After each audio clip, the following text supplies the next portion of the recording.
Welcome to the Go Big Redcast with Dave, Honky, Boomer, and Redcast Rob.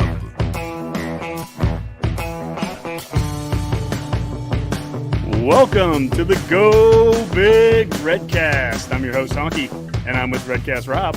It's spring game week, and I'm headed to Lincoln. I cannot wait to get myself some burritos and have myself a few beers for the first time in almost a year or so. So I am looking forward to it. And you guys, at this point, I'm just going to shut up because it sounds like Honky's got a lot of people here that want to do some talking tonight. What about Kool-Aid? Did you bring any Kool-Aid to the party, Rob? No. Well, as Rob alluded to, we have a very special show for you tonight, Redcasters.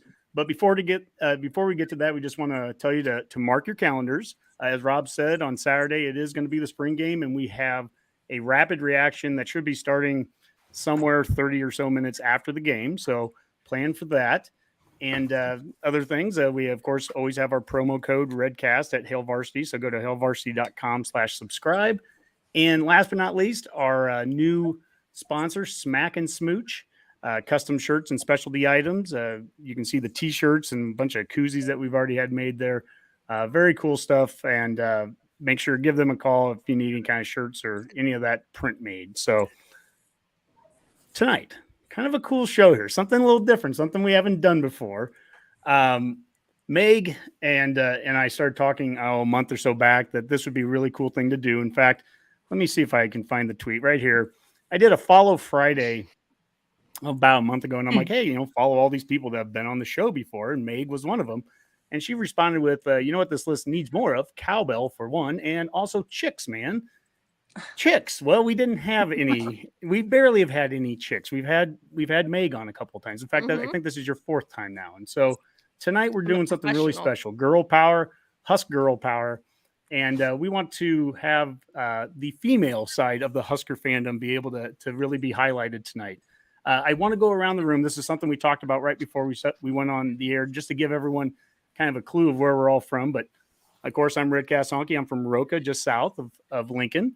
Rob is from Greeley, Colorado, just north of Denver. The exact opposite of Hawaii. There you go. Abbie is in St. Louis. Redcast Meg is in Crete, just west of me. Amy is the furthest west of anybody right now. She's in Hamilton, just outside of Hamilton, Montana. College friend of mine. Last summer, my family, we took an RV trip up to Montana, and we stayed with Amy and John one night. Beautiful home overlooking the Bitterroot Valley. So beautiful area. Maddy is in Iowa City right now. Husker fan living in Iowa City, doing some great work there for a hospital, and we appreciate that. Sarah is in Papillion, so Omaha Metro, and fun fact, her brother is Paper Stadiums, and he was on the Redcast about a year ago. And then last but not least, Kyleigh is in Las Vegas and works with the Las Vegas hockey team. And Meg and Kyleigh are both halves of the Popping Kernels, and I'm going to put up their logo up here, the Popping Kernels podcast, who we're kind of co-branding this with. And then the other shout out is Abbie and Sarah are one half of the HUSK Girls. You can find them at HUSK Girls on Twitter. So that kind of lets everyone know who we are. I'm handing this over to Meg, and kind of along with Rob, I think the guys are going to take a step back and let's let the girls have the floor. I love it. That never happens. Finally. I'm kidding. That happens all the time. That's a blatant lie. So I just kind of want to start off with talking about, how we all became Husker fans. And I feel like it's probably going to be pretty similar to my story, just in that, when you're born in Nebraska, you're born a Husker fan. That's just kind of what you do. But I kind of want to hear from all of you. So Abbie, do you want to start? Sure. Yeah, same. So born in Omaha, raised everything Husker fan. I just have like really early memories of family football watch parties and hating the weeks that games weren't on TV, because do you remember when games weren't always on TV and you had to just listen to the radio? And then it was just us sitting at home listening to the radio. So we grew up, it was always just a big family kind of social thing. And that's, so that's my Husker fandom's intro. I love it. I've always said, so we used to do the same thing, right? We had Husker watch parties. Our families all got together, families, friends, whoever. And I remember very vividly, like, being in the living room with a bunch of dudes. And I was like, where is everyone else? Like, why am I the only one in here watching the game with all these men? So see, and mine, I will say mine's a little, I don't have any girl cousins, and there weren't a lot of girls my age. So I was the only child girl there. But like, my mom and my aunts on both sides of the family are also really big Husker fans. So admittedly, it took me a long time to realize that women don't belong, quote unquote, like, don't belong in the fandom. So I'll say a lot of the stuff that's happened has been so eye-opening, because that's not how I was raised within the kind of fandom. Yeah, my mom would kill me, I guess, if I didn't say, like, my mom is also a huge Husker fan. Like, she's probably watching this going, what in the hell, Megan? But so I need to say that also. But I always would tell, like, some of my friends, even now, I'm always like, don't make me go to a Husker party where I have to kitchen. Like, I will be in the living room, and I'm sorry, but I'm not going in there. Like, it's just not going to happen. Who's next? Amy? Yeah, so I also had lots of boy cousins and grew up being one of the only girls on my dad's side of the family. But we weren't like a crazy Husker football family. We watched games and stuff. And I suppose it was probably about high school time where I started really loving to listen to the games. Like, Kent Pavelka's voice is my spirit animal. But my first year of college was 1995. So I remember watching that 94 championship. Okay. Yeah, decent, right? Mm-hmm. But yeah, that 94 championship, and like everybody out on the streets partying on O Street and everything, and just thinking, I'm going to be there next year. And so we started off strong when I was in college, and that's where I really, Husker football really got its hooks in me. Yeah, it would have been pretty difficult for it not to. I think at that point. Yes. Maddy, go ahead. So I did similar but different to both of you. Similar in that I have, all my family, huge Husker fans. Grew up watching Husker football.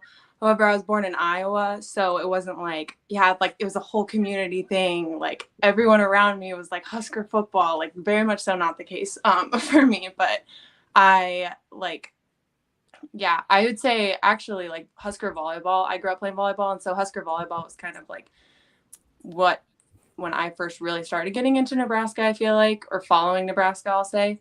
But no, my fun fact is I was born, I think, either a day or 2 days after the 97 championship. So when people are like, you weren't even alive when like Nebraska was like in their like prime, I'm like, I was 2 days old. So, there.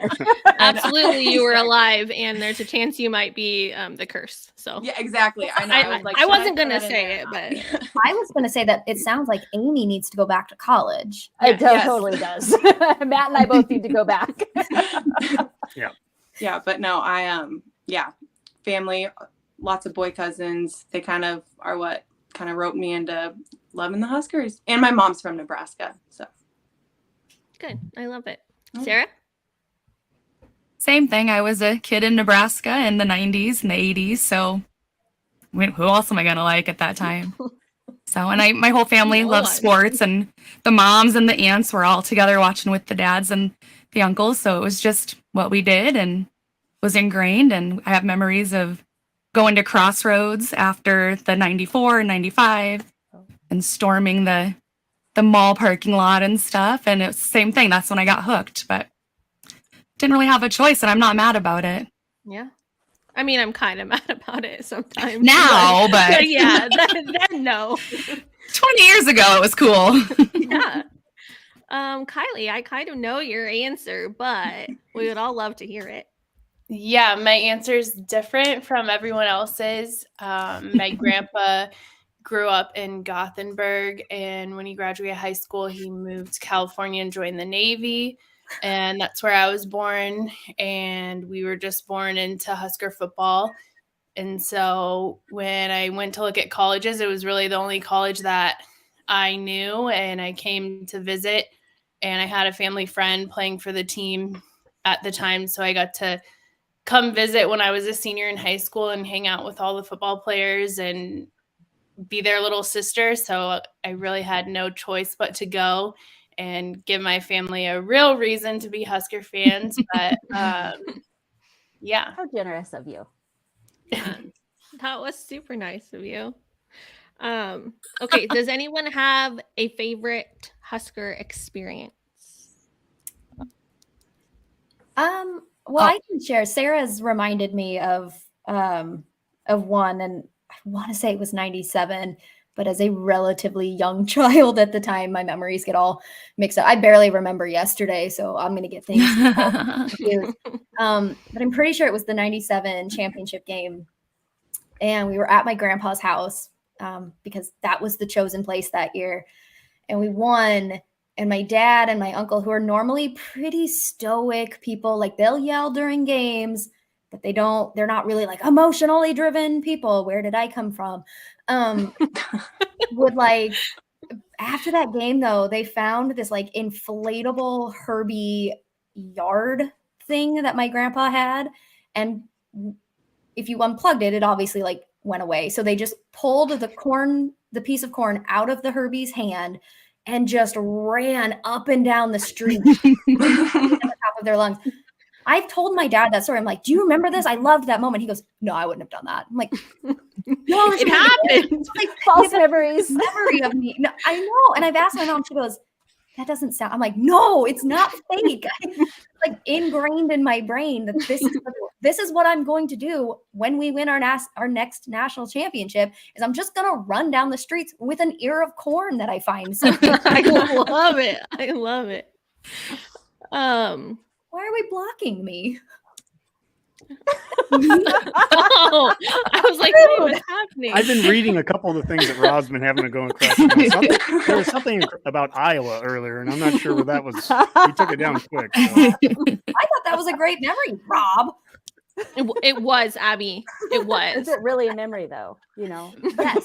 I'm sorry, Abbie. I thought that only the cool kids blocked you on Twitter, so I just wanted to make sure that everybody had an opportunity to do that. We'll talk about that later. Anybody else have something like a favorite experience or game or moment? I have like somewhat more recent, but the Jordan Westerkamp Hail Mary. My husband and I were at that game. The people, all the guys around us were talking about how it wasn't going to happen. They just need to let Northwestern score the touchdown. So we get the ball back. I'm like, no, get the stop, blah, blah, blah. And then at the end, Hail Mary happens, and like I lean over to high five my husband, and he's 4 rows down hugging random people. I turned around and like smacked the guy behind me. I'm a happy hitter. If you ever sit by me at a game, if something good happens, I will probably hit you. It's just what I do. So that's probably, and then nobody wanted to leave. It was so fun. Like everybody was just so amped up. My sister was a student at Lincoln at the time.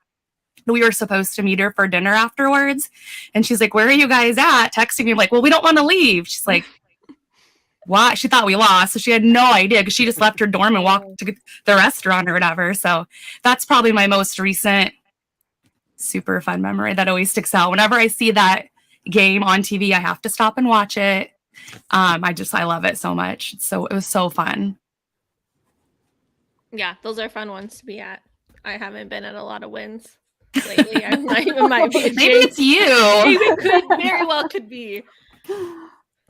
Okay. I kind of want to get into some being a female sports fan type of stuff. So I want to know, has anyone ever asked you a trivia question or in some way required you to prove your fandom? Yes. I think everyone can say yes. Please explain. I feel like it happens like more frequently than I like to say, especially in the job that I have. But I remember I was in Cancun 3 years ago, and someone was just like talking all this trash to me about Husker football, and then he was like, good luck against Oklahoma. And I'm like, bro, we're not even in the Big 12 conference anymore. So like that's what makes me the most mad is when like people are trying to quiz you, but just because I don't know one thing doesn't mean I don't know 10 more things than you do. Don't mean that in a mean way, but I hate that. So yeah, don't do that. I'd also, and I don't know, so I don't think I've ever gotten a trivia question or like that kind of question, but to kind of piggyback off that, I have been in situations where I've gotten like one thing wrong, like I mispronounce a name or I get a position wrong, and all of a sudden it's like, oh, you really? It's like, I'm sorry, some of these things just aren't important to me. Like they're not important enough for me to like stick into my brain, because I'll just Google, like I'll look it up if I don't know it, and that's fine. But just because I don't know who was our third string DB in 07, why would I know? Like, why is that important? Why would I need to know that off the top of my head? And why does that prove or disprove if I'm a sports fan? And nobody ever has an answer when you ask that question. It turns out if it helps, Abbie, we get stuff wrong all the time on this show. We need like a full-time fact checker. Well, and I feel like for me, I'm not even like claiming to know stuff sometimes. It's like all of a sudden I just feel like sometimes you just do get a little cornered. But for me, since I live in Iowa, I feel like it's less of like being a girl and more of like simply being a Nebraska fan. And like, I feel like two things that like automatically like just I get attacked with are like Scott Frost and just like the obvious accusations that just come with him being the head coach. And then B, one that I didn't think that I'd get as much of is like the attendance and just that. And I'm like, I don't even want to get into that. That is a whole other thing. But yeah, like for me, and I'm pretty sure every single person on here is 10 times better at Husker trivia than me, like knows up and down everything more about Nebraska football than me. However, like that's not why I'm a Nebraska fan either. Like I'm a Nebraska fan because of like I guess to circle back with like what you said, Megan, about like what's your favorite Husker experience. For me, like honestly, one of them was the Buffalo game, because that was my first game in Memorial after COVID. And like, I'm not kidding you, like there were so many days like during like 2020 where I'm like, you know what? All that I can look forward to right now is Husker football. And like as cheesy and cliche as that is. But yeah, I feel like for me, it's less of like trivia and more of like you're like the one Husker, not the one. There are lots of Husker. There are more Husker fans in Iowa than I expected. But yeah, it's more of just that than being a girl. Yeah. But there are elements of being a girl too. Yeah. I just think like the gatekeeping thing is so weird to me, because it's like, what other hobby could you have where somebody's like, oh, you like to cook? Are you a chef? Can you make this, and this? And it's like, why does it matter? If I like to cook, I like to cook. If I like sports, I like sports. I don't have to know every G-dang thing about it. God, I censored myself so good. I'm so proud. That was very good. So good. You've got this is a family show. I know. You've got the live streaming down. Right? Yeah. There's a good chance my grandma's on this also. Hi, Maddie's grandma. There's a good chance Matt's parents are watching right now too. So we need to make sure Mike and Marty Honky are not yelling at anyone for swearing. So well, Marty Honky would be yelling, and that's one of my people that growing up. Mom was a huge influence on me, and my grandma was a huge influence on me with Husker football, and so yeah, they'd be screaming right now if they're watching this. I'm kind of with you, Maddie, as far as like the lifestyle of just loving Husker football is what I love most. Like I know some facts and I know some games and stuff, but dates always get away from me and all of that stuff. But I love being a Husker fan. Like, and I guess I don't have to prove it, because I kind of prove it before people asking questions. I've got the Cornhusker license plate in Montana. I was really pumped that I could get that when I moved here. I had a, Husker garter for my wedding and ran into a Husker guy out there at the lake, like on the way to the altar, and stuff like that. And so mostly I just get teased for being the Husker fan, and people like to kind of poke me a little bit about the whole, you guys and your coaches and all of that stuff. But I love it so much I can't hide it. So then pretty much they just are okay with it. Amy, has the N for knowledge joke made its way to Montana? I haven't heard it, but that doesn't mean it's not here. It is a brand new and original, never heard before joke. It is, Sarah's number one favorite too. It's so creative. I've never heard it, and every time it throws me off. It's so good. I know. The only time I don't get mad when I hear the N for knowledge joke is, so I work in a cancer center, and it's always like the 80-year-old men that like to throw that out there, because I like slip in that I'm a Husker fan at any given opportunity. Yeah. And they always they love the N for knowledge one. That's how old the joke is. I know. It is. They created it, Maddie. That's why they love it. They made it up.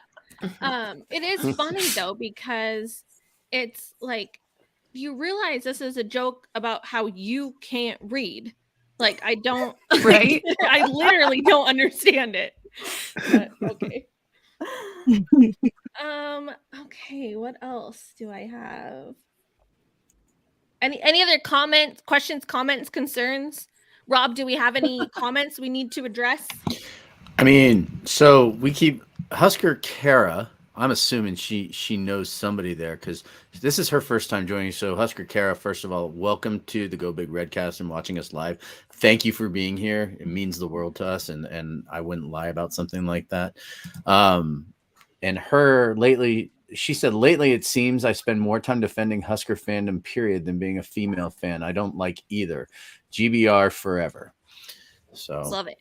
So I would say that outside of our fan base, like Iowa fans, Oklahoma fans, yes, it's being a Husker fan.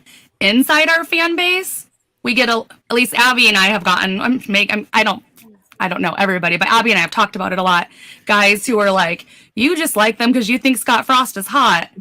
Well, yeah, but also I've been a Husker fan long before Scott Frost put a red uniform on. So we get a lot of it more from inside the house, it seems like lately. And it happens all the time. I would agree.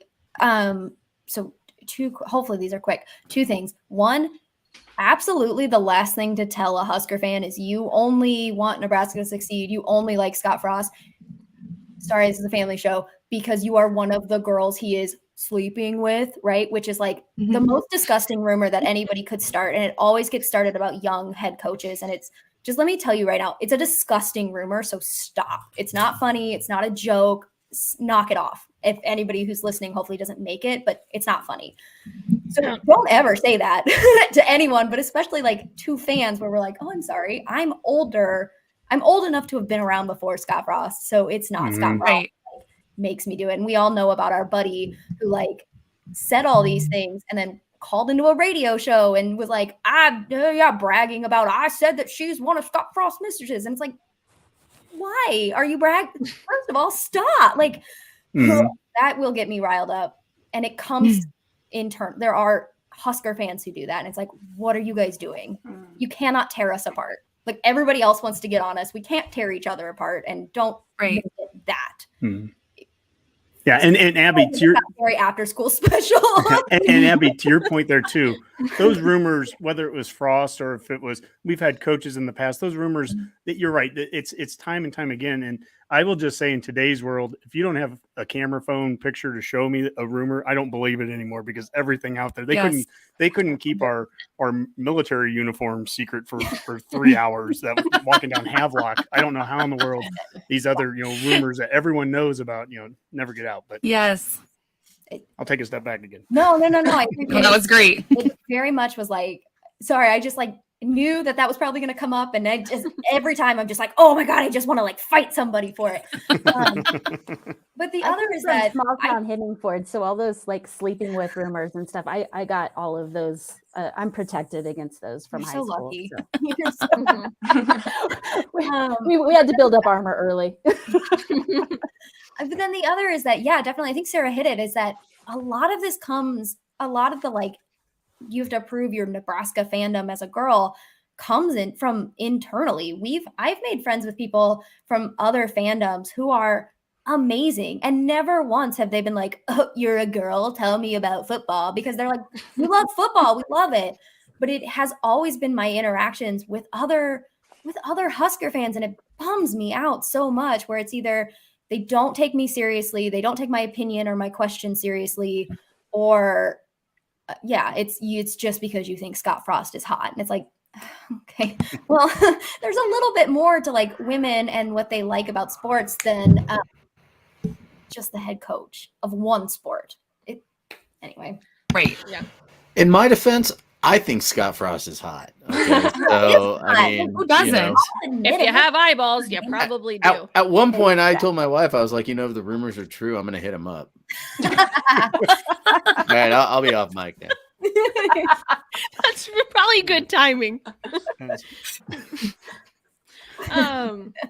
Yeah, no, I like it, and I think it's important to talk about that. I think, a lot of the reason why we feel that there's like the infighting and the Husker fan versus Husker fan meme, right? Like that we all love.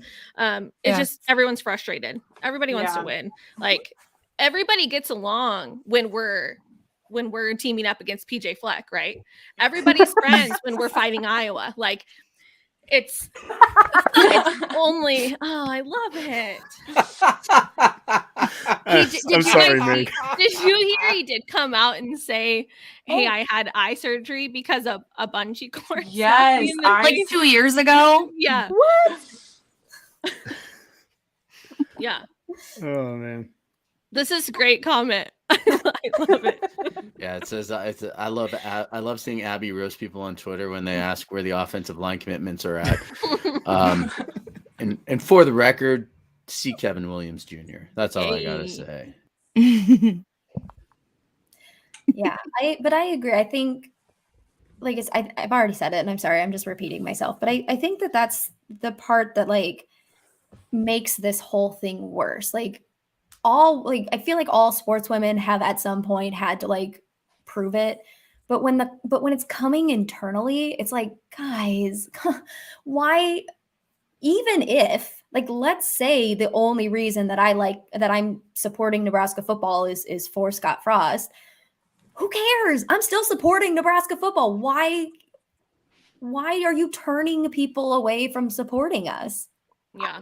It makes strange. No sense. It's strange. Like I said, it's seriously the only like thing I'm sure there's other like things, hobbies and things that people are into that are like this, that kind of feel like someone is gatekeeping it, right? And you have to say the right things and do the right things in order to be part of it. And it's like, that's not what any of this is about. It's just silly. My next question is, what about you, Meg? You're just being the question asker.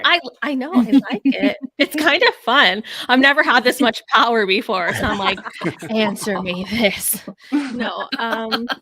What? I don't know. Well, I have a question for Kai. What's it like doing Poppin' Kernels with Meg and the two of you together? How has it been doing the show together? It's been good. I miss it a lot. This is my first time seeing Meg since I moved. So I think we learned a lot. It was kind of just flying by the seat of our pants, learning how to do it and produce it. But I will say a lot of people, like I've had past players DM me, like trying to explain a take or like tell me my take is wrong. And that's what I don't understand either. Like when people just personally message you, like, just if you have something nice to say it. If you don't, I think especially in the past 4 months, running Golden Knights social media has just like changed my mind on so many things. Like with the podcast, I was so picky about things and I would edit things forever. And now the next time we do a podcast, I'm putting it out in 30 minutes after we're done because I don't care. But it was a lot of fun doing it, and I really hope that we can find the time to do it going forward because I think we could make it something special. And I'm glad that I've had Meg to do it with me. It's been really fun. I love it. It started out as like a school project for Kyleigh, and she messaged me on Twitter and was just like, "Hey, would you want to do something like this?" And I was like, "I have never done something like this, and yes, I would." And I love it. Yeah, raise your hand if you work for ESPN and you're on this call. There you go. You're gassing me up. I don't know what to say. I'm like, I'm just gonna leave. I'm irrelevant now. But I watch ESPN. Yeah, right. Same. That counts, I think. Mm-hmm. And similar to what I think on the opposite end of like some of the bad things that have happened, not a fan of, but these are some of the great things that happen when you are a girl who's into sports is you meet other women who are into sports and you get to do really cool collab like this. Yeah, you get to do things like this. You get to be like Meg and Kyleigh, where you get a podcast. You get to be like Sarah and I, where we get to kind of run this like female-friendly fan page. It's a really nice way to say it, and maybe focus and turn focus on other women in sports and our female athletes. So I think there's a lot, obviously, of like tension and frustration that comes with it.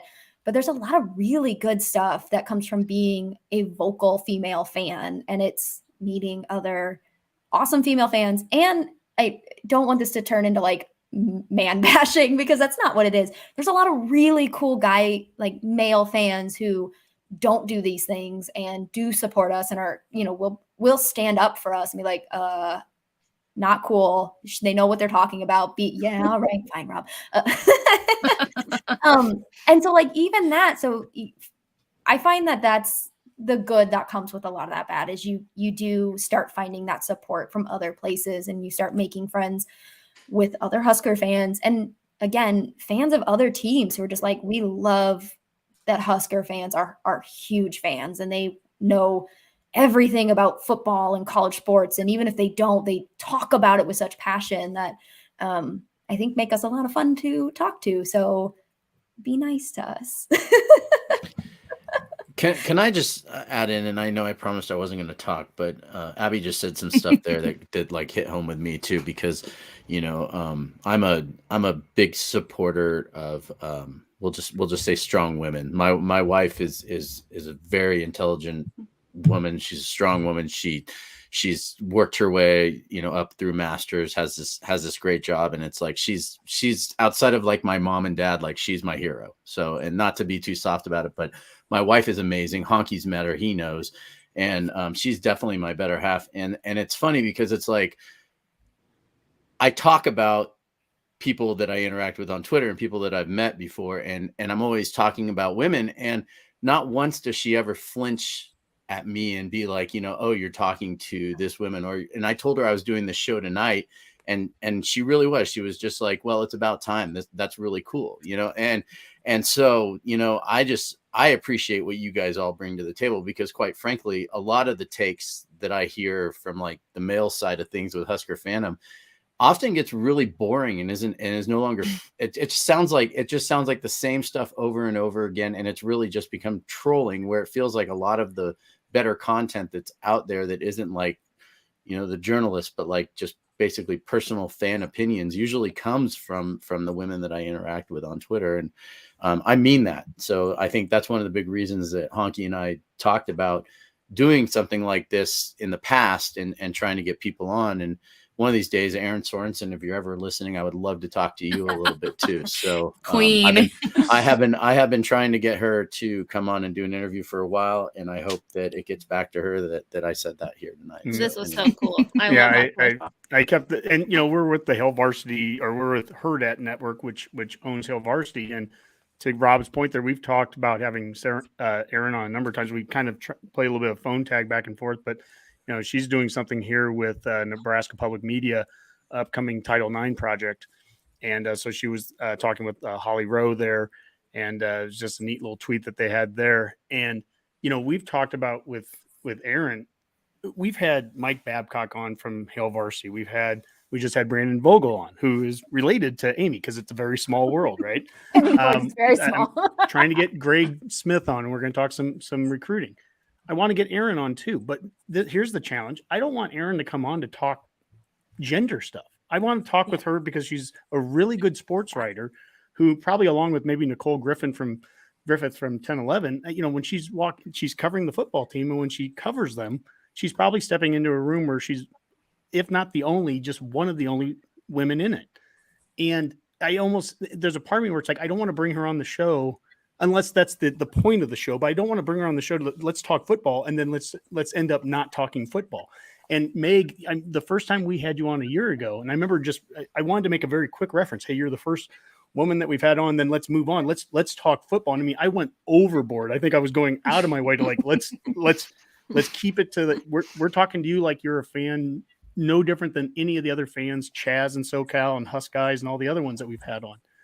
And so that was kind of the point there. And I the same way I feel about, if we would have Aaron or someone else, on the show for journalistic purposes.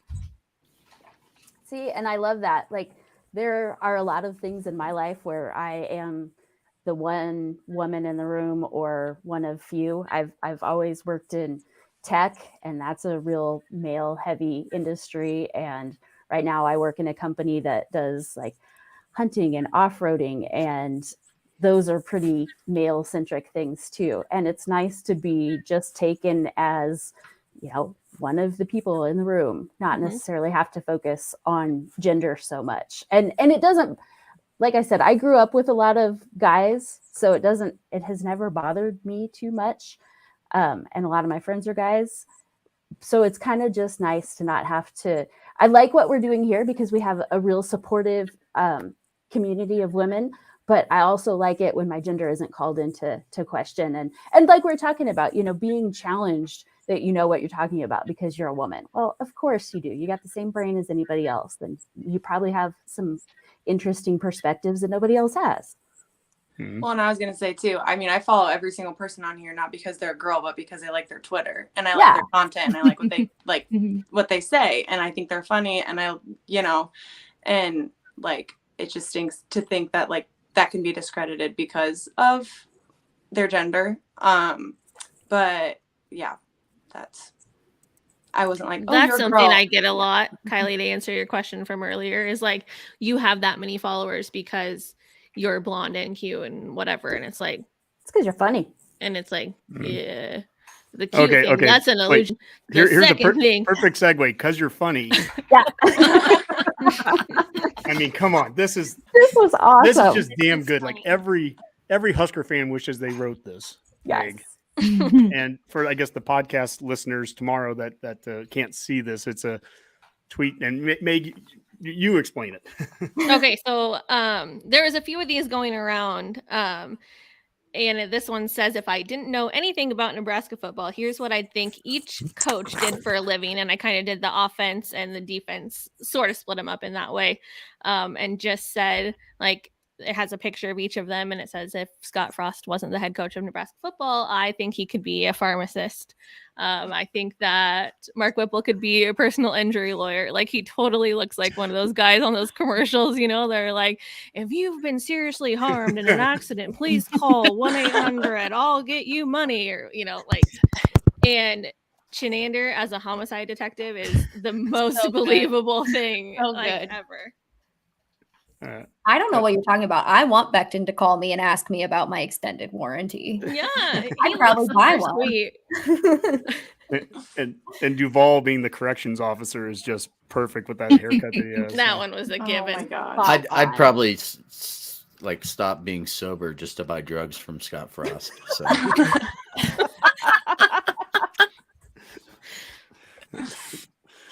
I don't know how to follow that up. All right. I don't really know where we go from there. That's as good as it gets. This you guys just basically like embodied my entire college life trying to talk to women. Just for the record. Oh. The awkward silence. Is that what you're referring to, Rob? Yeah. Even a polite chuckle. That's the best. Nobody was just like, no, not a single chuckle. It just got really quiet and awkward. And I was like, okay, I'm going to go now. You guys have a great night. Cheers. Cheers. Is everybody going to the spring game? Yes. No. Sarah's not. Amy's not. Kylie's far away. I'm going to a VGK hockey game. Yay. How are they doing? Well, we've won 5 straight, but it's going to be a dogfight to the playoffs. We have 12 games left. We're in a wild card spot right now, but every game counts. And if they miss the playoffs the first year I work for them, I'm going to be very upset. But like a month ago or so, you didn't even think they'd make it, right? So they've been doing a lot better recently. Yeah, but we have a lot of injuries, so that's the thing. We have 8 active guys on our roster are hurt, so it's just been a revolving door. But we play tomorrow, so okay, well, cheer for you. You're gonna get a whole new fan base just of Huskers watching. Yeah. Yes. Well, can I just interject? Oh, sorry. Go ahead. Oh no, it's fine. But a fun fact is we used to be like the football team in 1907 or something. Don't get mad at me for being wrong, but they were the Golden Knights. So you can be a Husker fan and a Golden Knights fan. I thought that was so great when I found out that's who you were doing promotions for, because I thought, well, she's still a Husker. Yeah. Yep. Well, that right there is a perfect example, though, of like that is like hockey knowledge beyond anything that I have, and 90% of the men that I know do not know that. And you just like spit. I was like searching through the standings, like where are they at right now? Oh, they're 1 point over the Stars in the final wild card spot. But like, see, and that right there is like this. The entire point of the show is that like those are things that like you know, and I was just like, okay, cool. Like, wow, I don't know anything about what's going on. I'm a Sharks fan, and they suck this year, so. Yeah. We hate the Sharks. See, you're a perfect Knights fan. Yes, you hate the Sharks. I was in Vegas when the Knights made the finals and lost to who was it? The Capitals. I was actually in Vegas that night, passing through on my way to LA. We just stayed the night there, and my wife and I were walking down the street, and I look over, and the Capitals bus is like parked, and Ovechkin is getting off the bus carrying the trophy itself, and I was just like, that is like the most like wow. And what's funny is her and I, we left our phones at the hotel room because we were like, let's just go for a walk, like unplugged from everything for a little bit, so I couldn't record it. But I'm like walking by the Oriental Hotel, and there's like the Stanley Cup just like literally like 15 feet away from me. I didn't even mean to be there, and so anyway, I just wanted to bring up how they lost the Stanley Cup. I was at the game and saw them lose the cup, so I was inside the arena close to you, but I just can't wait for if we win the Stanley Cup, the parade will be the best parade of all time in any sports going down the strip. So hopefully it's this year. I think I need to fully indoctrinate myself into Vegas Knights fandom just so I can experience that parade. Yes. Okay, we'll start working on that. Okay. That's another podcast. I was get everyone. I was in St. Louis when we won the Stanley Cup. And it was, it was fun. I'm not a hockey fan, so I don't know, but we went down for it, and it was amazing. Like, it was so cool, again, to be in an environment where somebody won something. We're like, oh my God, this is amazing. It's a blast. Like, it's a disaster, but in like the best way possible. So yeah, I hope that for you, so you get to experience it, especially as a fan and working for them. I very much hope you get to experience that. Okay. Piggybacking on the hockey train. My dad's Canadian, so he's actually from Vancouver. So I grew up watching the Canucks. Kind of haven't at all been following them at all lately, but that's sort of what sparked my like love and like interest in sports. I feel like is like that was probably one of the youngest like memories that I have of watching sports is like watching hockey with my dad. So I love that. Kyleigh, I fully support you, though. Thank you. If no alliance to the Canucks. We just beat the Canucks on Sunday, and that's who we play tomorrow. So I know. So I'm like, do I bring this up again? Everything that I brought up, I'm like, should I say this? I know, of course. I have a being question. a woman in Husker fandom anyway is like, should I say this? Right. I'm like, I feel like that's just always like a subconscious thought that I have. No more having. I know it was Always a say it, subconscious guys. thought that I had. Yeah. Say What's it. the worst that happens? They block you? Who cares? Yeah. Now, I have a question. I think Abbie, you were mentioning, about the hockey team that was winning, and and it's fun to watch a winning team. I can speak for the Redcast, and I know what it's like to start a podcast in April of 2017, and we've had 5 glorious seasons of football and basketball, during that time where it's just been loss after loss, and we feel beat down. Okay, all right, you are fans, no different than us. How have the last 5 years been? Just the losses. How has that affected your fandoms? And you can be better fans. I'll make the argument that we're better fans today than we were 30 years ago when we were winning all the time. To keep showing up and having 60,000 people in Memorial Stadium for a spring game, it's pretty impressive. But I mean, what have the last 5 years done to you collectively, as fans? I'll start with Meg. So I think how do I want to say this? I don't let it affect me anymore, right? To me now, and I've always kind of been like this, but especially after the last 6-7 years, I'm always going to be a Husker fan. So win, lose, whatever happened on any given day doesn't really affect how I'm going to go about living my life or reacting to these things, or I'm not going to get all bent out of shape about anything. It's not worth it to me. I support the university. I support the players, the coaches, whoever they may be. Mm-hmm. And it's as simple as that. Mm-hmm. Yeah. Sports are dumb. I hate them. And sports are dumb. I hate them. It was nice timing, Rob. Yeah, I think so. For me, like that, all our dark times really kicked off when I was in, I mean, probably college, maybe a little bit end of high school. I don't know, whenever 01 was. And so it's been really fun. They were still good then. Yeah, I know. Yeah. Well, I know, but I wasn't in high school in 01, so we're not going to talk about that. But I think what's been really fun for me is I'm a lot like Meg, of just like, it hasn't affected. I'm still here. Like, I don't know, has my skin gotten a little thicker? Sure. But how much I have found it to be kind of a blessing to have essentially like matured as a human being, as a person who just gets older in life and turns 30 and whatever, to mature during bad times, because it's made it so much easier. I think if I were like 21 right now and it was just like, I wouldn't know. I don't think I would know how to handle it very well. But I think like being older and having like lived through it and lived through real life things that are significantly more important, no offense, than a football game has helped me just been like, yeah, we lost. It sucks. Give me an hour. I'll get over, give me an hour. We'll move on to the next one. That's what I think it's done. So I think, would it have been great to be an Alabama fan all this time?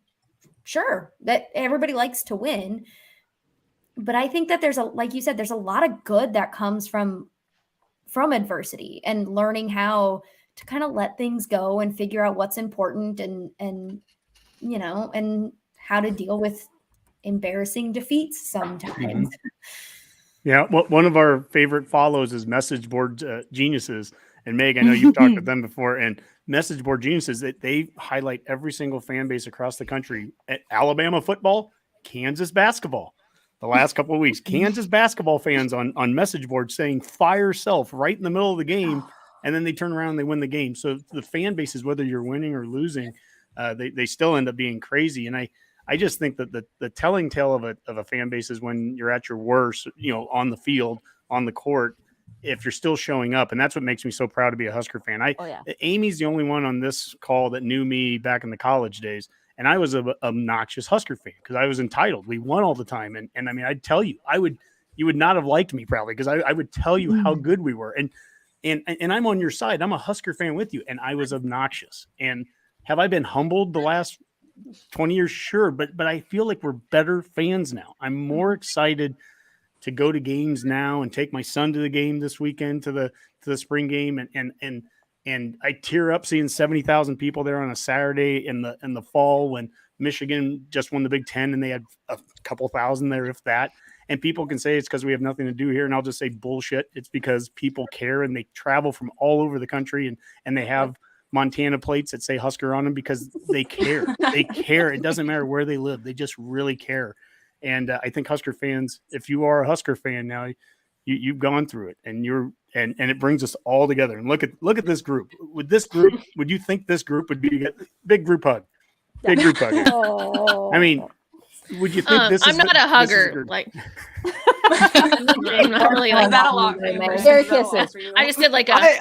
That's not true, Meg, because when I met you last Rob, year, I was like 13 beers deep. Game, you hugged me. Yeah, Rob, I walked up and you were like, hi! And you That gave me a doesn't big count. old hug, so I I don't want to hear it. think I'm still hungover from that game last year.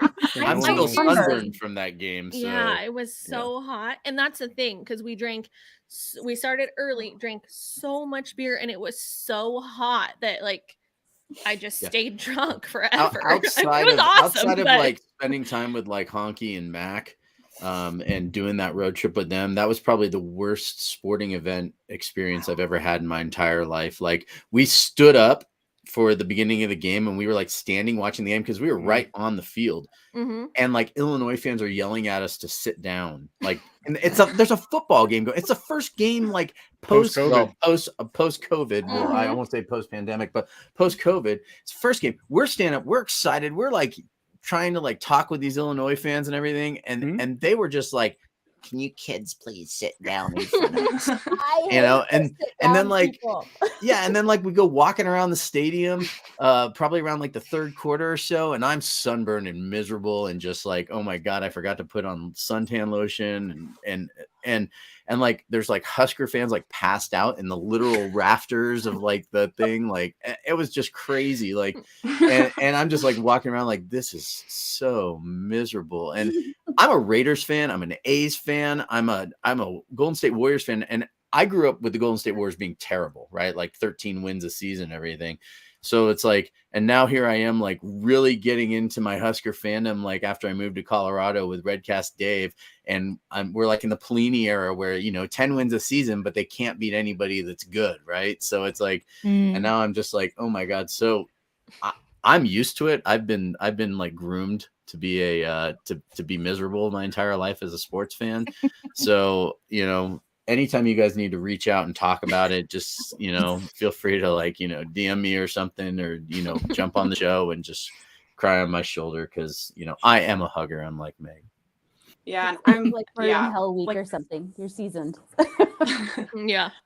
And I can't I realize like I can't control what happens. So I'm just going to show up and support them till I die.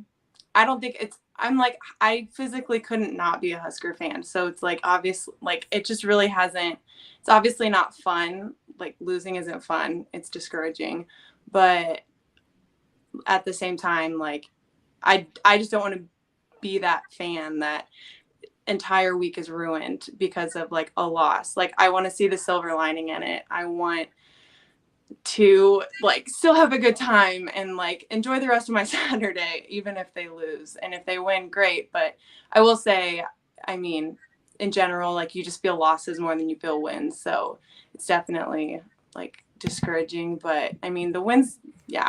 So when we start winning, I'm going to be the worst. Well, they're going 15-0 this year. I'm ready. 100%. Maddy, living in Iowa City, I mean, do the losses hurt more, or when we get the wins, are you gonna pull a Meg on people? So right when I moved here, I feel like I had absolutely no filter and was somewhat of that like annoying college fan that you just described. Like that was me. And then I'm like, even if we were winning, I don't want to be like that. And so I have somewhat, yeah. Oh, I'll be like that. Yeah. I say that, but who knows? I will 100% be that person again someday. Actually, my favorite, so during the OU game, there's a brewery out here, it's called Big Grove, and I was sitting there, only person with the Husker shirt on, was absolutely sweating bullets, stressed out of my mind. And there was an Iowa fan next to me. And like, we just started talking and he was like, like, I'm actually like impressed at like how much like, knowledge you have just like on Nebraska in general. And I'm like, you know what? I could have just been an absolute jerk and super obnoxious and like, you know, I just feel like I try and put more of like a filter on because like I am a Nebraska fan in Iowa City and I don't want to be an obnoxious Nebraska fan in Iowa City or like an arrogant or Nebraska fan in Iowa City because they're great people. And I mean, yeah, I don't like the Hawkeyes, but you know, at the end of the day, I don't want to be a jerk either. So I feel like I have a responsibility to Tom Osborne to be a good Husker fan and to make the Husker Nation proud. You know, he's looking at me to do that. So right, we're not the like fans in college sports for nothing. And you know, we can always find positive things to say about him. I have some very good Iowa fans or friends that are Iowa fans, and shout out to Iowa Sean. And Iowa Sean, there's others there too, but also I've said this publicly. The greatest tradition, the new tradition at least of college football, is the wave. And there's nothing better. And every university across the country that has a children's hospital and a football program is kicking themselves that they didn't build the hospital overlooking the football stadium, because that is an amazing tradition that they have there. And so I'll give kudos where kudos are due. Yes. Honky, let's answer some questions. Or is that Rob's job? Yeah. Well, so we haven't got a lot of questions. It's more like comments too. Well, John Devin, who I know who John is because he's a strong human being. He's Amy's husband and like black belt 3 times over, and he was one night he was trying to do I was like, just do like a small black belt thing on my arm, just do something, and he just a small black belt thing, and he just like hit it one time. I was like, I thought he broke my arm, and he was just like tapping it, and I was like, you're a strong guy. Anyways, he wrote, one of his questions was about what your favorite players were. I don't know if you can bring that up, Rob. There was that. I can bring that up, but first, Ortwin Steinem. Oh, this is Boomer. What I was gonna say that has to be Boomer. Boomer, right? And he's texting me. He's texting me right now saying you can't prove anything, so you know that it's him. But that's Australian rules football. Nobody knows that, and apparently I do. Richmond's And my team. I actually watched that. Honky's a Richmond fan. Yeah, I'm a Richmond fan. Australian college. I'm a North. Oh yeah, you went to Australian college. Yeah. Let's see here. Enough of steam though. Bring up John's question though. Where is John? Is he Husker? No, that's Husker Kara. I'm sorry. I'm really bad at this. Oh, John said he would love to hear everyone's favorite player. So I was trying to avoid like the men asking questions about like who your favorite players, because you guys mentioned. This is a good question. Because you guys mentioned how much you hate it when guys do that. But now you know what? I'm asking. Not favorite player. They like Alex Trebek. He asks questions. It's okay. Okay, can you all tell me? It's not the safety on the 1972. There it is. That's what we don't like. Actually, it was. Okay, so John asked, I'd be interested in hearing everyone's player, and we want your top 5 plays from that player and what quarter in the game that it happened. So start with you, what was his total yards? Let's do it. Actually, let's favorite player, like football, because my favorite player is Nicklin Hames. Oh, there you go. Nice. Current. Yeah, that's a good question. All-time favorite player in any sport is probably Alex Gordon. Okay. Also good Husker. We'll go to Abbie. So and you can say multiple sports. You don't have to just do one. Or football specifically is Grant Wistrom. Was that? I don't know what that noise was. Was that a disapproving noise? No, okay, that's like just thinking back to Grant Wistrom and feeling nice. So we just like a quick sidebar. So I'm on the Alumni Foundation, the official like alumni chapter down here in St. Louis, and one of the guys on our board played for Nebraska, has a couple rings, and still talks to Grant because I like how I say that, like we're friends. I use his first name, Grant. Still talks to Grant Wistrom.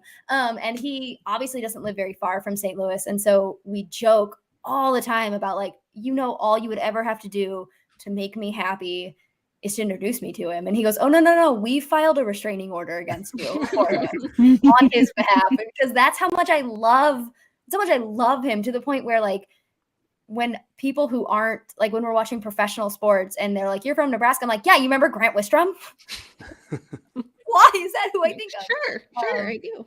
So Grant Wistrom is 100% my favorite football player. And then any sport, I would actually say Melissa Elmer from the volleyball team was the first like volleyball player that I remember meeting and watching and just being in complete awe of her power. And I thought that was amazing. So that's great. Sarah? I knew you were going to ask me next. That's hard. I would like to say Tommy Frazier, but his J-Sker thing kind of hurts my heart. But I still love him. That's just a this is going to sound like I have no life or I've never had a life. But his two national championship football teams were a huge foundational part of my childhood. Whole lot of great memories, and it's all just kind of tied in with that era.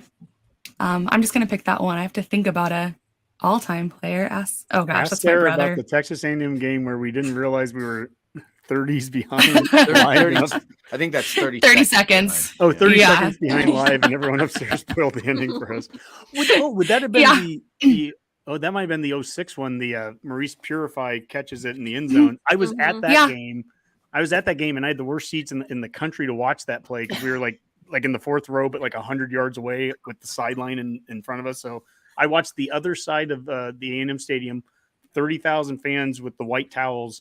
And I just watched them, and I saw 30,000 flags stop at the same time. And I was like, I feel like that's the best place to be. That would have been pretty awesome to see. Yeah, it was the last game of the year. So they never let anybody on their field after a game because the field is sacred at A&M, but they were going to be changing the field after the season and the season was done. So we got done and we got to walk out the field, and that was kind of cool. Matthew, the question was directed at Sarah. I'm sorry. I'm sorry. You're right. Long story short, we were downstairs. They were upstairs. We were all excited, like, oh, here goes the play. And then upstairs, we hear a whole bunch of happy screaming. And we're like, well, I guess we still got excited about it, though. It was really fun. It's better. We didn't get to go on the field, though. There were no towels. Yeah. See, Trey, my story's better, Trey. That's why I said it. All right. Point taken, Rob. Kyleigh, who's your favorite all-time player in any sport, anywhere, ever? Meg knows this. But I feel like it's kind of changing because I'm around more players lately. But Kurt Warner has always been like one of my all-time. I love Kurt Warner. Nebraska football wise, I was going to say JP just because we had him on the show and he was so good to us. I feel like it's a little different being on the journalist side. I look at it differently. So I kind of I like Garrett Nelson, love him. Yes. But if I couldn't just say like one favorite athlete of all time, Kurt Warner and Marc-Andre Fleury. Ooh, good. Sad. Man, that's digging deep right there. So you are a big hockey fan too, then. Well, it just kind of started when we got this team, and then now that I work for the team, it's all I think about or talk about or do. So I'm very behind on Husker football, but I'm a hockey girl now, I guess. Well, if you just listen to the Redcast every week, we can keep you up to date on all of the That's all you have to do. That's it. 1 hour a week. Amy. Oh, I'm terrible at this, and it's my own husband who asked the question, but I have an awful time like saying favorite movie or song or anything. So I don't. Yeah, this is too hard. But I'll just tell you in general that I like really short, powerful running backs. Like those always get me, like that little punch it in power. So. Like a Corey Ross or I was going to say Corey Ross. I was thinking of little pork chop action. Pork chop. Yep, exactly. And then I thought I have no good reason to say Corey Ross, but you don't need one. In general, this is true. Thank you, Meg. Mm-hmm. Maddie. Yep. Volleyball, probably Gina Mancuso, who's from Papillion. I forget somebody here said they're from yes, so probably her for volleyball. We're best friends. No, oh my gosh, love that.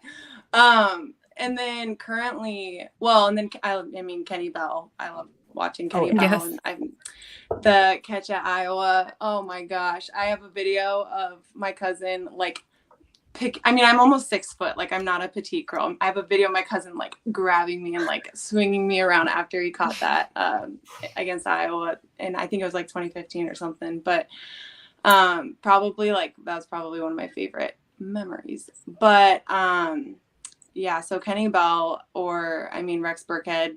And honestly, I just love JoJo Doman's like demeanor in interviews and like just watching. I feel like that's kind of something that I feel like I'm drawn to more, is like how players conduct themselves. And even like listening to Martinez this past season, like getting choked up, like talking about how like they gave the sellout seats away to the local kids. I just like, I'm a softie for that stuff. Like that'll get me. So yeah, I feel like, Gina Mancuso, Kenny Bell, and Rex Burkhead. Yeah, those are probably some front runners for me. Hard to go wrong. JoJo's a good choice too. I can speak from experience that he's probably one of the nicest kids that I've talked to. Like super humble kid, comes from a good family. Like, his mom and dad are just really good people. Speaking of which, quick promo: we are going to have JoJo's dad on the show here in a couple of weeks because he is an NFL agent. So he's going to come on and kind of talk about how he helps kids make their way into the NFL and kind of how he represents them here in the future. So thought I would throw that out there, given you brought up JoJo. So I figured I might as well just throw that in there. I did that intentionally. I knew you were going to do that. Yeah. Mm-hmm. Yeah. And not that anybody asked, but my favorite all-time athlete is Bo Jackson. Growing up, my parents had season tickets to the Raiders. Again, that's twice this show I've mentioned them. And Bo Jackson was just huge for me. And Alex Gordon was there too, but he was a Kansas City Royal, right? Bo Jackson. Yep. Yeah. But as far as other guys too, Jay Novacek and Larry Allen for the old Cowboys teams in the 90s were big for personal reasons. I went to college with Larry and in a very small liberal arts school in Northern California. And then Jay Novacek, he's from Gothenburg. So, represent. Yeah, that's right. Yeah, so you mentioned that, and that's why I threw my arms in the air. Is that my mom's family is from Gothenburg, and my grandfather, after he graduated high school, jumped on a train as a hobo and rode to Northern California, where he worked in the naval shipyards. Oh my gosh! So I was just like, do you do Ancestry.com? Because we might be related. Yeah, we literally might be related. There's a good chance we have do that. They'll convict you of murder and stuff. Yeah. If you ever murder someone, I guess good advice. I would have to kill somebody. But actually, that brings me to the next question that comes up. That's a great segue, Meg. Ready? How many confirmed trolls do Meg and Abbie have on Twitter? Okay. So when we talk about true. I deny everything. Legally, I would like to plead the fifth right now. Ask Dan Lust about that. That's perfectly legal for me to do. How's the O-line doing though? But the O-line, how's the O-line? I'm doing my best, guys. I'm trying. Really Keep your eye on Kevin Williams Jr. That kid's going to be a star.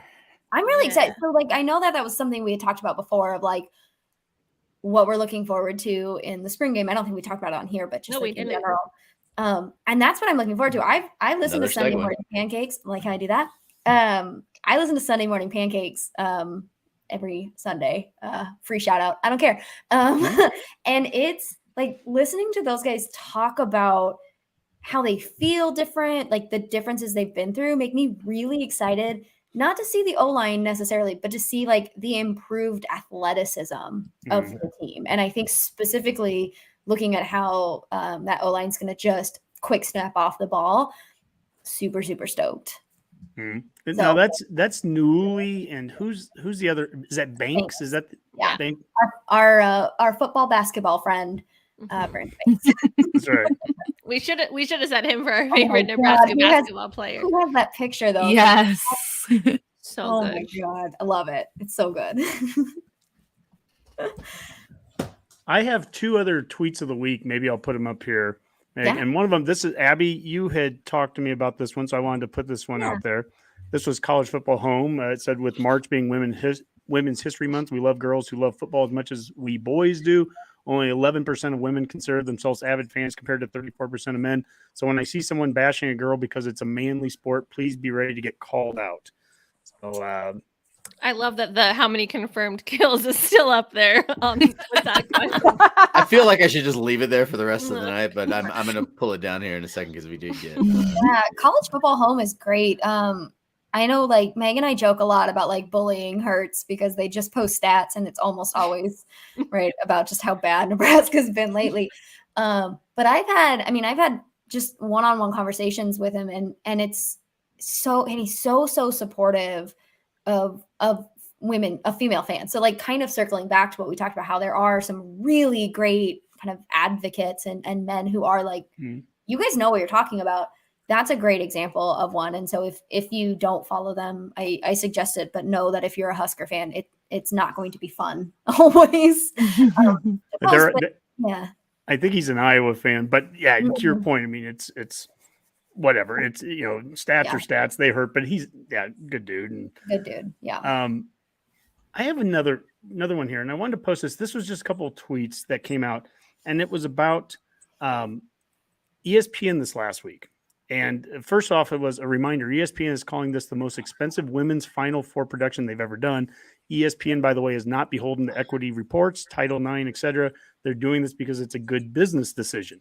And up here, the March Madness, they said a national championship sellout for the women's national championship game, South Carolina against UConn, 18,304 in attendance. And I should make a point of saying, and somewhere I have it here, Nebraska, Wisconsin drew 18,755 for the volleyball final this year. And one of the reasons we bring that up, Boomer, who of course was trying to mask himself as Jumbo Steam earlier with his question, but Boomer, he's made this statement a number of times with volleyball, like, why the hell are television networks not getting behind promoting this? And I remember when Nebraska played Texas for the national championship, I think it was in 2016, it was on ESPN2 so that ESPN1 could be showing like the Woolen Bullweeder bowl game between like two no-name teams. It was like the first of 40 bowls. And it's like, how are you ever going to build a sport if you keep putting it on ESPN Plus or something that you have to stream? And, I live in Roca, so, I have like one internet option and it's not very good. So it's like, how are you going to build a sport? And right there, that tweet right here or this slide shows it, that they put some money into it. They're actually going to, produce this thing. They're going and Kai, maybe I'll ask you this, since you've worked it with, in the industry, you put some resources to it, you promote it, and the product sells itself. I mean, you see that in those stats there with the basketball and the volleyball numbers that they've had. Yeah, when you first put that tweet up, I hadn't seen it yet, but I felt like it's a little bit misleading because when I worked at ESPN, I worked on the women's March Madness tournament, and they have had the tournament for a long time, and they have done a lot in that realm. I think a lot of it is because they don't have the men's tournament, but at the same time, that has been a priority for them for a while. So I understand what you're saying, but I also feel like the volleyball being on ESPN2, that's not okay. I don't know why they do that. I think volleyball, in a sense, people can get behind it more than women's basketball, because I think volleyball is more of a women's sport. But I don't know. It's super interesting why they don't provide more resources for other sports besides women's college basketball. Do you see it changing there, though? Was this a step in the right direction this year, you think, or is it? Well, like, what exactly are they doing different? Just spending more money? I think they're actively promoting it finally. But they've always had the tournament. So when I was working on it, I felt like we were promoting it, but maybe it's in a different way. Sometimes I think that, like, people can, I don't know, it can be misleading in the way people present things. But I would be curious to know like what's different from last year and previous years. Maybe they just made a sick graphic and it sold out sooner, and who knows. So wasn't this the first year that the label March Madness got to be used for the women's tournament? Yes. That could play into it too. And I know when I was working there, that's all a money thing. That's just like because of the networks. It's not necessarily because like men versus women, because you couldn't even say March Madness like in a Sports Center read. So even if you were talking about Kentucky losing, you couldn't say March Madness. You had to say in the NCAA tournament. So, but that's interesting that you can say it now. Yeah, this was the first year they also called the women's tournament March Madness. Like it wasn't referred to that before this year as March Madness. So yeah, I think it's kind of one of those things where like, how do you grow the sport, get more viewers, earn more revenue if you're not promoting it, if you're not like seeking these out and trying to grow it? Like because people are like, oh, well, they don't put it on because it doesn't make enough money. How will it ever put it on? People want to watch volleyball. People want to watch softball. Well, and I want to go the games on TV.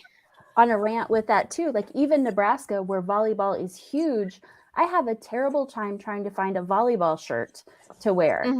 And maybe there are more in stores in Lincoln, but online there is a whole bunch of nothing. And if I do find something, it's not Adidas, it's just some knockoff graphic stuff, which, you know, is cute and creative, but why isn't Adidas putting money behind that when it's so huge and such a long sellout for Nebraska? And you know, we out of anybody are going to be giving money to that. My dad emailed John Cook once to get a Nebraska volleyball shirt. Did he get one? That's awesome. No, I don't. Well, actually, I'll have to follow up with him. He told me though. He's like, I don't know. Don't ask me how he found it, like his email even. But I have an ad.unl. It's fine. Yes. Speaking of emailing John Cook, which is it's very random that I have a story about this, but my daughter has always wanted to be like a ball girl, you know, at the volleyball game, gives the ball back. Same. And I'm like, hey, me too.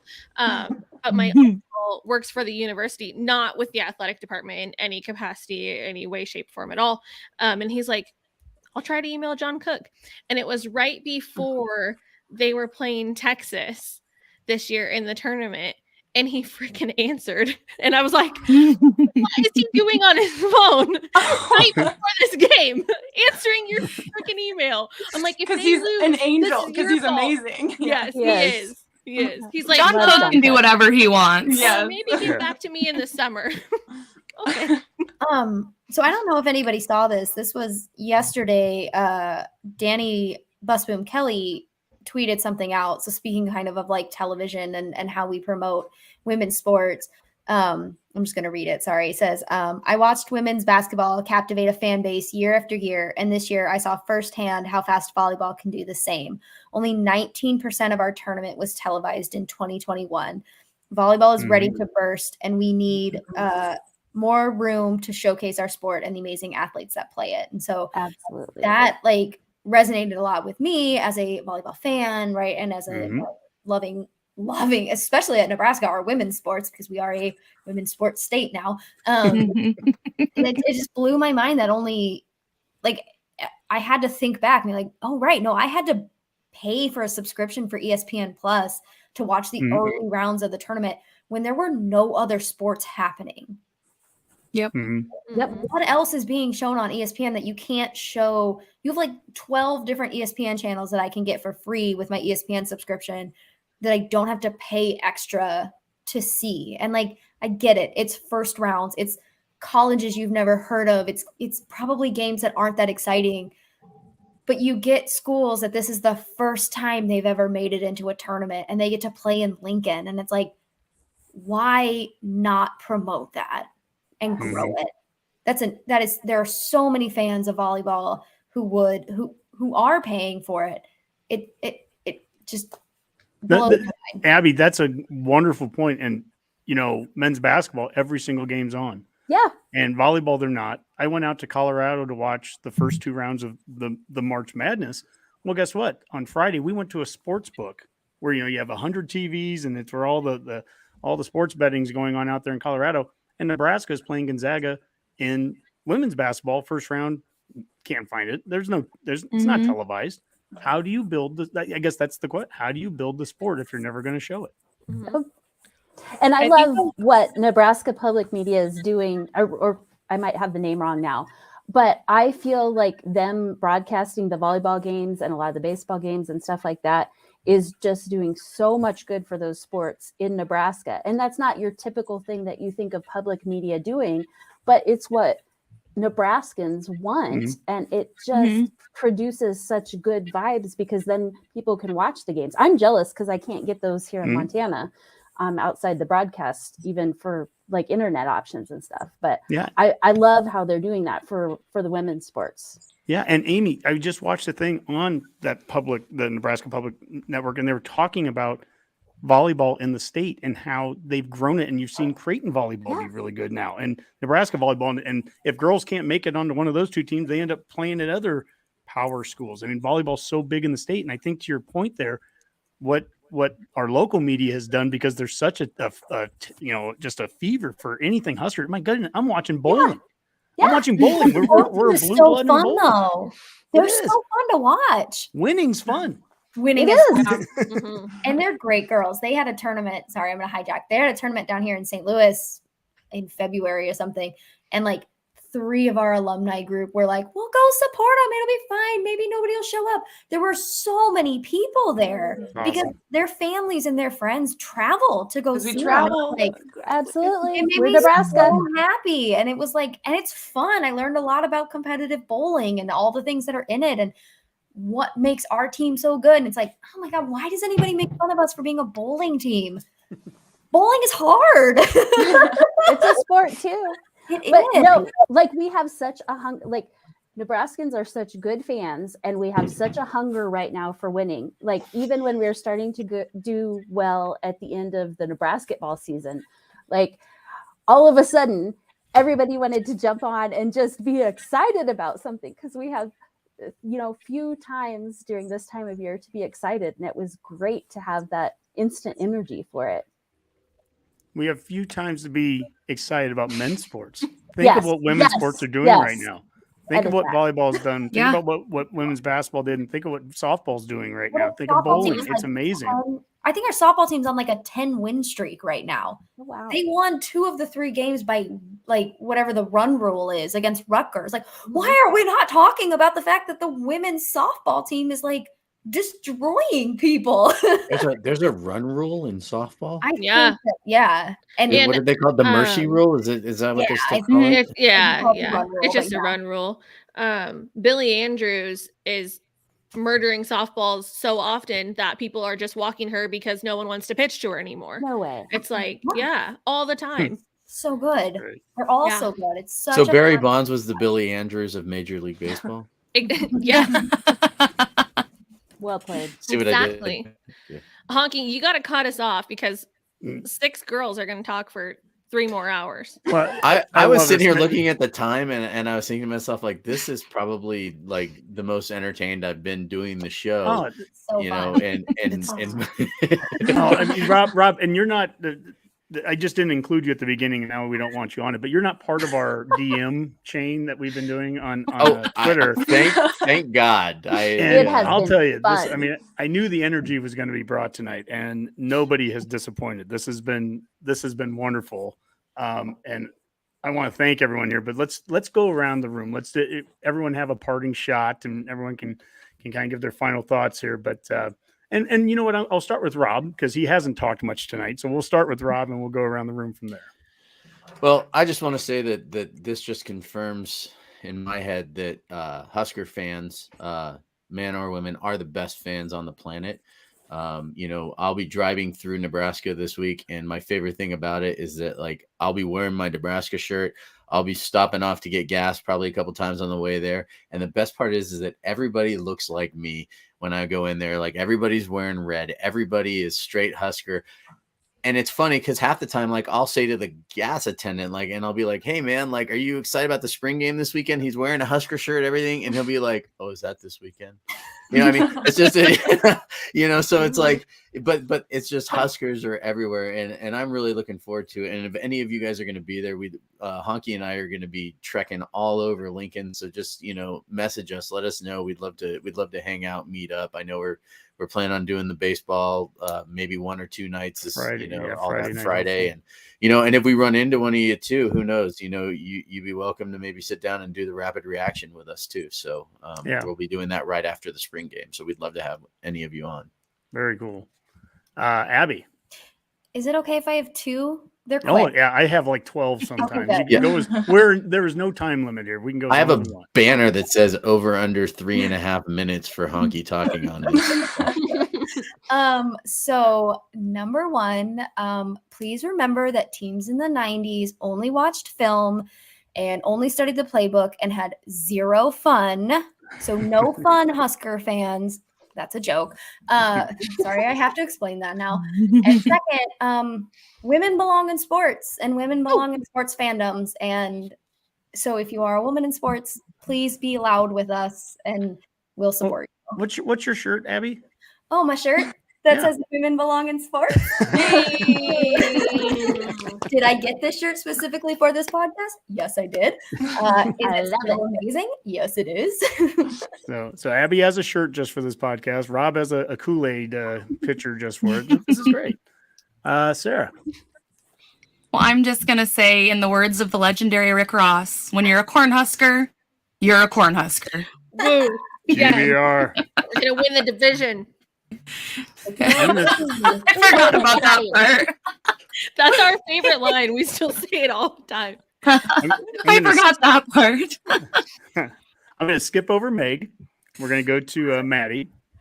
Yeah, I think this is just like affirmed why I'm a Husker fan. Is just like all of you are by definition sort of strangers to me, and I just think this has been awesome, and thank you so much for letting me be a part of it. I hope to see you guys. I will be at the spring game and at the baseball game on Sunday. So yes, absolutely. I would love to meet up with some of you guys. Awesome. Amy. I'm just so jealous of all of you guys who get to go to the spring game because it has been so long since I've got to use my season tickets and see a Husker game live, but I'm going this year. And also this was my prepared parting shot. Drink local. Is that which brewery was that? So this is I'm backwards on my turning. So this is Higher Ground Brewery in Hamilton, Montana. They're a very little bitty place that has really great pizza. So that's awesome. I'll be bringing some really beer and whiskey with me this weekend for some people. So where are we tailgating? Nice. Rob? Yeah. Well, and it's funny because I probably won't be drinking any of it. I'm just bringing it to share. So yeah. Well, let's finish with the popping kernels, and we'll start with Kai. Your parting shot. Well, I thought it was supposed to be like something snarky, and it can be whatever you want. Please be snarky. So I'm not allowed to be snarky anymore, but just no mansplaining, and don't be a jerk on Twitter, whether it's to a personal account, a team account, a player account, because there is a human behind that, and people don't realize how mean they can be. So don't be a mansplainer and be nice on Twitter. Never tweet at players, right, Meg? Right. Yes. Never tweet at anyone mean things. Like, that's right. It's awful. That's very true. Meg. All right. Well, my parting shot is that I want to do this again, like 100 more times with, like, we can just do a whole like spin-off series with celebrity guests. We can do games, and we can have snacks. And yeah, I'm just really excited. I seriously had so much fun. And you're totally replacing me, aren't you? Rob, you've been dropped. I mean, it does say. Notice I'm not on the DM chain. like, little Yeah, I'm On the not on the thing. DM chain. That's like the We first quoted step. Mean Girls for a solid 24 hours in the DM chain. So. We didn't bring up It was Mean Girls so fetch. once. There it is. There it is. Oh, That's awesome. Yeah, I want to thank everyone for being a part of this, and that was going to be my quick parting shot. Was that this doesn't have to be a one and done. We can do more of these, and these can be. We can do different types of shows. We mentioned Aaron Sorensen earlier, and I think of like Priscilla Joseph too. There's all kinds of different shows. And this first one that we put together, the biggest challenge was getting it down to just 6. You know, I mean, at first I had 10 and 12 and 14 names. And you sent me this huge list of people, and I was like, have you ever talked to 10 women at once? We got to narrow this down a little bit. Like, I love it, but not just 10 women, but 10 women who are really excited to talk about, like, Nebraska. Like, right. And you know, and I mentioned where everyone's from, but also just we have different age groups. We have we have a very diverse population, and I want to continue that with these conversations that we have. I mean, that Husker Nation is so much bigger than just what goes on inside the state. I mean, and we've seen that here, and it's something that I really want to continue to. That's something we can tell stories, and this venue that we have here is a great way of doing it. And I really appreciate everyone's time here, and this was a fun forum. I really want to do this again. So thank you all, and until we see you next Redcasters, that will be another Go Big Redcast. Go Big Red.